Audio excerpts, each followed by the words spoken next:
Hello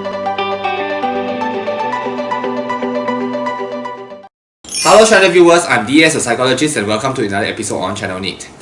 In this episode, we're going to talk about the INTJ again. So one question of interest is, what are INTJ children like?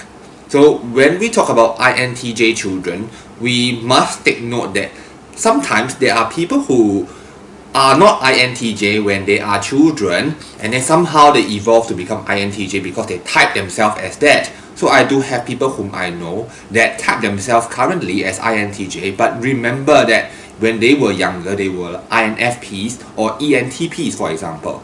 So in this episode, we're going to particularly talk about INTJ children. So this means that when you are a child, you are INTJ child, and probably you will turn into an INTJ adult. So if you are a parent, what are some telltale signs that you may have an INTJ child? I would say that if you have an INTJ child as an ENTJ, I would think that that is really a blessing for a parent. You will be having so much joy. You will be having so little problems bringing up your child.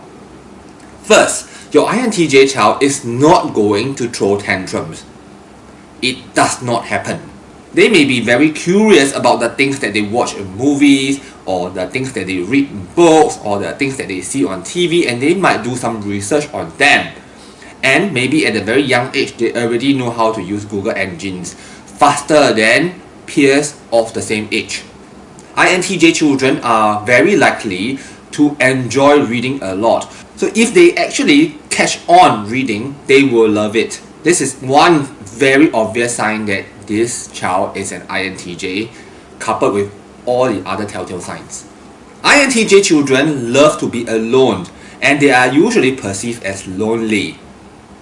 This is also because they are quiet, but however, quiet and lonely does not imply that they are shy or timid.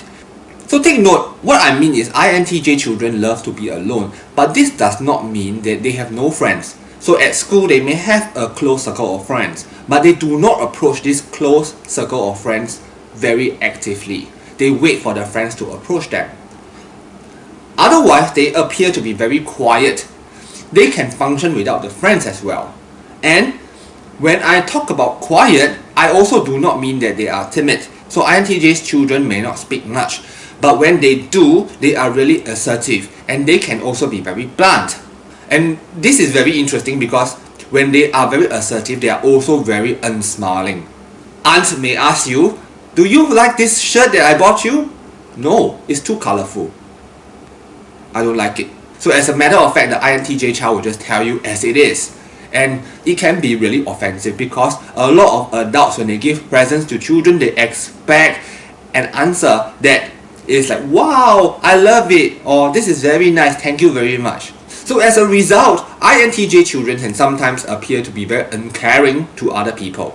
So another characteristic of the INTJ child is that the INTJ child is very likely to have very vivid imagination. So if they can tell you certain things, if they ever do, or you can write, and it appears to be very detailed, vivid, then you might suspect that this person could have been the INTJ. But of course, it is also possible that this is an INFJ characteristic because of NI. So viewers, what other characteristics of the INTJ child have I missed out?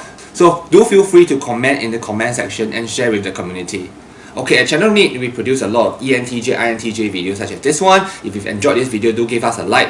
If you have not already subscribed, do consider subscribing so that we can bring you more INTJ and fun stuff. Okay, I'm going to sign off now and see you in our next episode. Bye bye!